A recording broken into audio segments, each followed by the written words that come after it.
নমস্কার বন্ধুরা, শিল্পী মোটিভেশনে আপনাদের সবাইকে স্বাগতম। শুরু করছি আমার আজকের গল্প। ওপরতলা থেকে চিৎকার করে কান্নার আওয়াজ আসছে, সাথে শোনা যাচ্ছে, মা আর করব না। বিষয়টা বুঝে উঠতে পারছিলাম না। একটু আগেই তো তাদের বাড়িতে আমাদের নেমন্তন্ন ছিল, তার চেয়ে চাকরি পেয়েছে নতুন, সেজন্য। কত অমায়িক পরিবার, কি রেখে কি খেতে দেবে, কিভাবে খাতির যত্ন করবে, সে নিয়ে তাদের কত হই হুল্লোড়। তাহলে এই অল্প সময়ের মধ্যে কি হলো? যেহেতু সে আমার ভাড়াটিয়া, তাই সাহস করেও যেতে পারছি না, অনাধিকার চর্চা হয়ে যায় কিনা সে ভয়ে। স্ত্রীকে ডেকে বললাম, কে কাঁদছে এভাবে, জানো কিছু? সে দীর্ঘ নিঃশ্বাস ফেলে বলল, আর কে? তুমি যেই মাসিমণির একটু আগে প্রশংসা করলে, কত ভালো মানুষ সে, তার ছেলের বউয়ের সাথে চিল্লাচ্ছে। আমি কিছুটা স্তব্ধ হয়ে বললাম, কেন, ওনাকে দেখে তো এমন লাগলো না। আমার স্ত্রী বলল, থাক, তোমার সাথে তর্কে যাব না, মহিলা মানুষের বিষয় তুমি বুঝবে না। এই বলে সে চলে গেল। আমি টিভি দেখতে লাগলাম। হঠাৎ মনে হলো ওপরতলায় ঠাস করে কিছু পড়ে ভাঙলো, আর এরপর আরও জোরে চিৎকার। আর নিতে পারছিলাম না। বাড়িওয়ালা হিসাবে এবার ওদের বাড়িতে যাওয়ার কথা ভাবলাম। চশমাটা চোখ থেকে খুলে হাঁটা দিলাম ওপরতলায়। কলিং বেল দিতেই সব চুপচাপ হয়ে গেল। 1-2 মিনিট পর অর্ধেক দরজা খুলে মুখ বের করলেন মাসিমণি। হাসি মুখে এগিয়ে বললেন, কি হয়েছে বাবা? আমি বললাম, একটু আগে কান্নার আওয়াজ পেলাম, তারপর মনে হলো কি যেন ভেঙে গিয়েছে। কি হয়েছে, কোনো সমস্যা? মাসিমণি বললেন, আরে না বাবা, বৌমা কাজ করতে গিয়ে হাত লেগে টেবিলের কাজটা ভেঙে গেছে। নিজে থেকেই ভয়ে কান্না করছে, ভয় পাইছে আমি যদি কিছু বলি সেজন্য। আমার কাছে কেন যেন তেমন কিছু মনে হলো না। পুরুষ মানুষ, তাই জোর করে ঢুকতেও পারলাম না। চলে আসলাম সেখান থেকে, কিন্তু আসার পর থেকে মাথা ধরে আছে। তাই সহ্য করতে না পেরে আমার স্ত্রীকে ডেকে বললাম, চলো তো আমার সাথে। সে বলল, কোথায়? আমি হাত টান দিয়ে তাকে নিয়ে গেলাম ওপরতলায়। আবার কলিং বেল দিলাম। এবার আরও সময় নিয়ে দরজা খুলল তারা। এবার দরজা খুলল মাসিমণির ছেলে। একদম ঘামিয়ে আছে সে। বয়সে আমার সমবয়সী হলেও বিয়ে করেছে আমার মেয়ের বয়সী একটা মেয়েকে। সে জিজ্ঞাসা করল, কিছু বলবেন ভাই? বললাম, তোমার মায়ের সাথে কথা আছে, ভেতরে যাব। সে বলল, মা পুজো করে, পুজো শেষে বলছি যেন আপনার সাথে দেখা করে আসে। আমি খানিকটা ধাক্কা দিয়েই বললাম, এখনই দেখা করব। এই বলে ঘরে ঢুকে আমার মাথা ঘুরে গেল। ফ্লোরে রক্তের ছোপ ছোপ দাগ।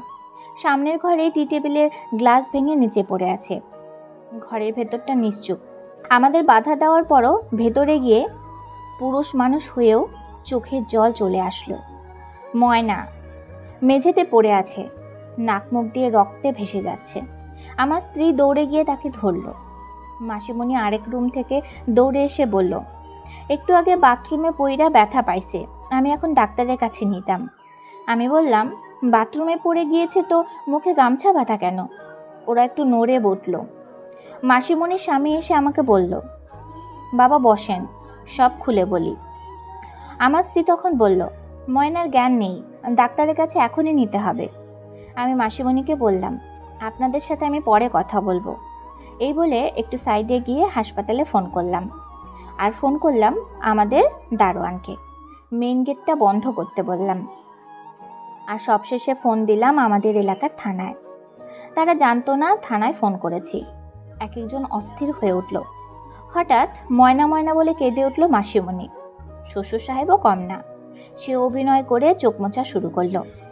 শুধুমাত্র একজন অভিনয় করছিল না, সে হলো ময়নার স্বামী।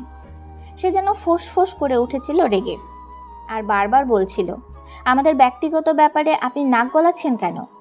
আমি কোনো উত্তর দিলাম না, শুধু দেখে যাচ্ছিলাম সবাইকে। ময়নাকে, আমার স্ত্রীকে আর মেয়েকে সহ অ্যাম্বুলেন্সে করে হাসপাতালে পাঠিয়ে দিলাম। সাথে যাওয়ার জন্য তার বাড়ির সবাই খুব জোর করলেও আমি সবাইকে নিষেধ করে দিই। আর অন্য 3 ফ্ল্যাটের ভাড়াটিয়া ঘরের পুরুষদের ফোন করে আসতে বলি। তাদের আটকাই। থানা থেকে লোক আসলো, তাদের হাতে এই ভদ্র পরিবারকে তুলে দিই। এরপর হাসপাতালে গিয়ে দেখি ময়না চিকিৎসা চলছে। 2 দিন পর পুলিশ তাদের স্টেটমেন্ট নিতে আসে। আমি সেখানে উপস্থিত ছিলাম। যে কারণে সেদিন ময়না নির্যাতন হয়েছিল তা শুনে যে কোনো শয়তানও একবার চোখের জল ফেলতো বোধ হয়। বিয়ে শুরু থেকেই কাজের মেয়ের মতো তার সাথে আচরণ করা হতো, কারণ সে গরিব ঘরের মেয়ে। না হলে অতটুকু মেয়েকে বয়স্ক লোকের সাথে বাবা মাই বা দেয়। খাবারের কষ্ট দেওয়া হতো, আর এটা প্রথমবার তার গায়ে হাত তোলা হয়নি। তাই আমরা সেদিন যখন তাদের বাড়িতে খেতে গিয়েছিলাম, সেদিন সে লুকিয়ে কিছু পোলাও তার ওড়নায় বেঁধে বাথরুমে নিয়ে খাচ্ছিল, কিন্তু ধরা পড়ে যায়। এরপর তাকে অমানবিক নির্যাতন করা হয় খাবার চুরি করে খাওয়ার দায়ে। একদম 3 জন মিলে যেভাবে পেরেছে মেরেছে মেয়েটাকে। ভগবান মাফ করুক। কত খাবার প্লেটে ফেলে উঠি আমরা প্রায়ই, আর এই খাবারের জন্য কেউ মার খেলো? কেন খেলো? এগুলো বলার সময় আমার স্ত্রীও পাশে ছিল। চোখ মুছে আমার দিকে এগিয়ে বলেছে, মেয়ে বিয়ে দেব না আমরা, দরকার নেই। মেয়ের খাওয়ার জন্য কত চিন্তা করি, আর সে মেয়ে যদি অন্যের ঘরে গিয়ে ভাতের বদলে মার খায় তাহলে তেমন বিয়ের দরকার নেই। আমিও তাকে জড়িয়ে বললাম, সবাই এক না, সবাই খারাপ না।